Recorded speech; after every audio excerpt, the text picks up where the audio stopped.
Olá, benditos! Chegamos ao 10º dos 29 dias dentro da corte real de Judá em 1 Crônicas.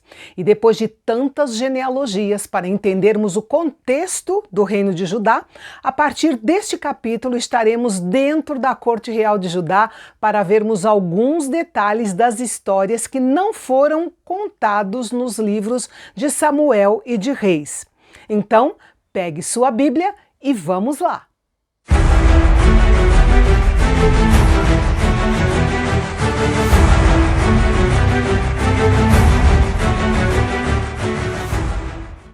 Depois de estabelecer o cenário histórico de Israel e os limites étnicos das genealogias anteriores, o cronista agora se ocupa em relatar como um reino que foi trazido à existência pela vontade de Deus tinha sido reduzido no fim a nada pela perversidade humana.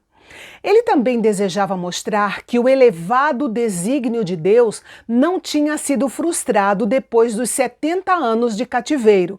Do reino caído haviam restado o templo e sua adoração, que eram um sinal visível de uma fé indestrutível. O capítulo começa dizendo que os filisteus lutaram contra Israel. Os filisteus eram um povo imigrante da aristocracia militar da ilha de Creta e se organizaram em 5 cidades-estado: Asdod, Gaza, Asquelon, Gate e Ecrom. Os arqueólogos descobriram algumas coisas interessantes sobre os filisteus. Primeiro, que eles eram beberrões inveterados e que foram os primeiros na região a usar o ferro de maneira eficiente. Por ser um povo navegante, eles negociavam com povos distantes, por isso importavam o melhor equipamento militar dos gregos: capacetes, escudos, cotas de malha, espadas e lanças, além de inúmeros carros. Isso tornava os filisteus os inimigos mais poderosos do povo de Israel. O exército de Saul até se preparou para enfrentá-los na batalha do Monte Gilboa. Os filisteus preferiam lutar nos terrenos planos, porque dependiam dos seus carros, mas Israel tentava atraí-los para a região montanhosa ao redor do Monte Gilboa. Mas a segunda parte do versículo 1 deste capítulo diz que os homens de Israel fugiram dos filisteus. Isso aconteceu porque havia chegado a hora do julgamento de Saul. Por causa da sua profunda rebelião contra o Senhor, Saul não estava, de fato, preparado para essa batalha. Por isso, não é de se admirar que essa batalha tenha lhe custado a própria vida e, infelizmente, a vida de seus 3 filhos, incluindo Jonatas, que havia sonhado em ser corregente quando Davi assumisse o trono no lugar de seu pai Saul. Mas esse sonho nunca se realizou. E esse foi o fim trágico do primeiro rei de Israel, que começou com grandes promessas, mas terminou seu reinado de modo trágico, para si mesmo, seus filhos e seu reino. E ele literalmente colocou em perigo toda a nação de Israel.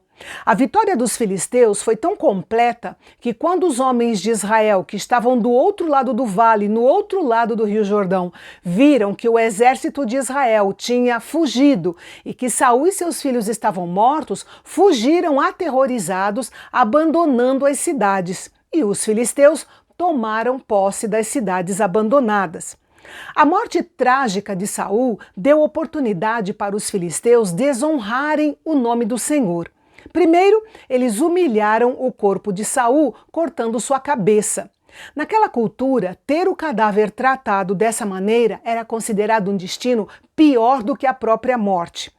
Em segundo lugar, a morte de Saul foi usada para glorificar os deuses pagãos e para zombar do Deus Israel, pois mostraram os seus corpos em vários lugares da sua terra, puseram as suas armas no templo da deusa Astarote e a sua cabeça no templo do deus Dagom. Os versículos 11 e 12 relatam que quando os homens de Jabes Gileade ficaram sabendo da tragédia, organizaram uma arriscada missão de resgate. Muitos anos antes, Saul havia libertado sua cidade de um ataque dos amonitas, e eles retribuíram esse ato de bondade depois da sua morte. É interessante como que, em uma época de desgraça, perda e tragédia como esta, Deus ainda tem seus homens valentes para fazer a sua vontade. Quando um servo seu sai de cena, outro surge para tomar o seu lugar. Se Saul se foi, Deus levanta Davi. Se o exército de Israel foi totalmente derrotado, Deus ainda tem seus homens valentes. A obra de Deus sempre será maior do que qualquer homem ou qualquer grupo de pessoas. A história do rei Saul é uma das grandes tragédias da Bíblia. Ele foi humilde no começo, mas parece que não teve nenhuma conexão espiritual genuína com Deus, porque foi facilmente corrompido pelo orgulho e pelo medo. Saul se tornou um exemplo trágico de potencial desperdiçado.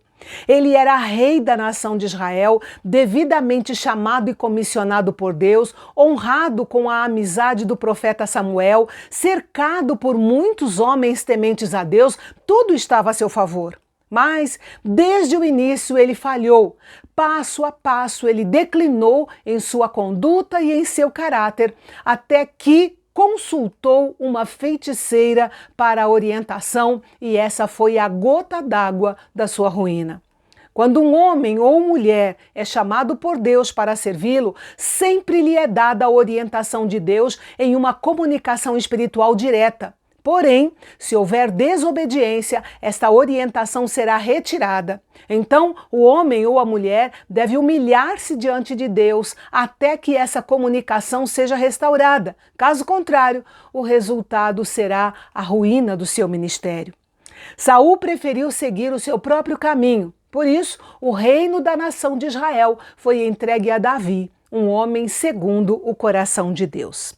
E no capítulo de amanhã, nós vamos relembrar os homens que estavam em dificuldades, endividados, amargurados de espírito e que se uniram a Davi e que formaram com ele um exército muito poderoso. Não perca mais esse episódio da nossa série aqui no canal Bendito, onde a teologia é para todos.